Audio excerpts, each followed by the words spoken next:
श्री गणेशाय नमः। तमेव माता च पिता तमेव, तमेव बन्धु च सखा तमेव, तमेव विद्या द्रविणं तमेव, तमेव शरणं मम देव देवा। जय श्री कृष्ण। मैं अनीता सक्षम। बचपन में स्कूल में हमें एक श्लोक रटाया जाता था और हम इसके शाब्दिक अर्थ को समझ भी लेते थे, लेकिन इसके मूल में जो अर्थ छुपा है हम उससे अनजान ही थे। जब मैंने श्रीमद् भागवत महापुराण के पन्ने पलटे तो ग्रंथ के आरंभ में ही मुझे ये श्लोक पढ़ने को मिला और यकीन मानिए इस श्लोक में ही पूरा श्रीमद् भागवत महापुराण का सार है। इस श्लोक के शाब्दिक अर्थ पे हम बाद में विस्तार से चर्चा करेंगे। पहले मैं आपको ये बताना चाहती हूँ कि मैं न ही कोई कथावाचक हूँ और न ही श्रीमद् भागवत या किसी अन्य धार्मिक ग्रंथों की ज्ञाता हूँ। मैं तो एक सामान्य गृहिणी हूँ। टीवी पर श्रीमद् भागवत महापुराण की कथा सुनकर मेरे मन में इच्छा हुई कि इसे पढूं और कुछ ही पढ़ने पलटने के बाद ये इच्छा दृढ़ इच्छा में बदल गई। श्रीमद् भागवत महापुराण को पढ़ने के पहले कुछ नियमों का उल्लेख किया गया है और मैं उन नियमों का पालन कर रही हूँ, लेकिन आपको उन नियमों का पालन करने की कोई जरूरत नहीं है क्योंकि मैं आपके लिए उन नियमों का पालन कर रही हूँ। मेरी इच्छा इतनी है कि वे लाखों करोड़ों लोग जो समय के अभाव में उसे पढ़ नहीं पाते हैं, मैं उनके लिए श्रीमद् भागवत महापुराण पढ़ रही हूँ। तो आइए मेरे साथ श्रीमद् भागवत महापुराण के एक एक श्लोक और उसके अर्थ को पढ़ते हैं। पहले मुझे लगता था कि श्रीमद् भागवत गीता और श्रीमद् भागवत महापुराण के नाम अलग अलग हैं, लेकिन ये दोनों ही एक ही ग्रंथ है। लेकिन ये मेरा भ्रम था, ये दोनों ही अलग अलग ग्रंथ है। श्रीमद् भागवत महापुराण भगवान श्री कृष्ण की कथा और उनकी लीलाओं पर आधारित है, जिसमें भगवान के 24 अवतारों का वर्णन किया है।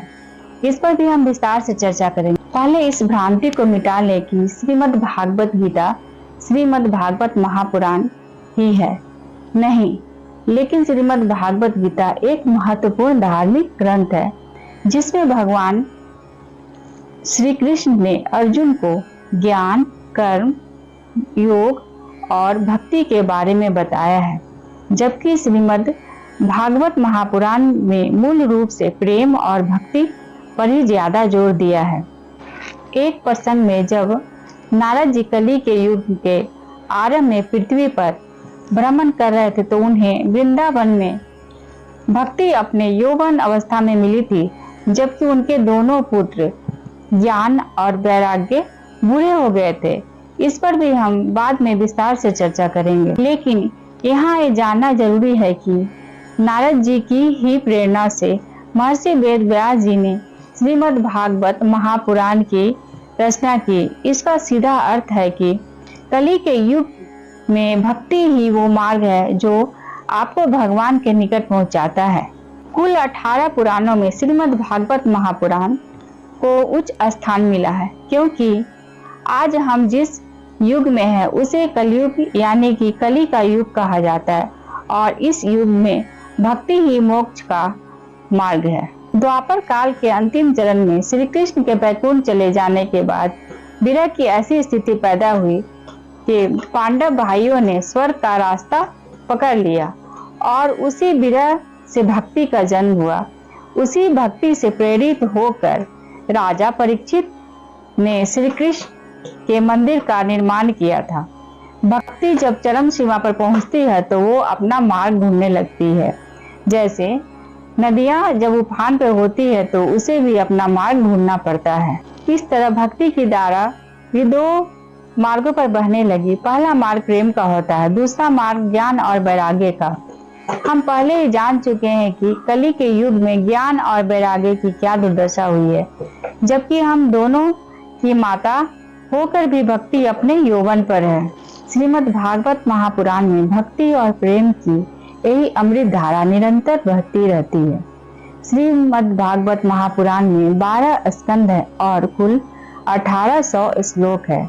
श्रीमद् भागवत महापुराण के पहले स्कंद के पहले अध्याय से भी पहले श्रीमद् भागवत महात्म्य नाम का एक खंड आता है, जिसके बारे में लिखा गया है कि ये श्री भगवान के श्रीमुख से ब्रह्मा जी को कहा गया है।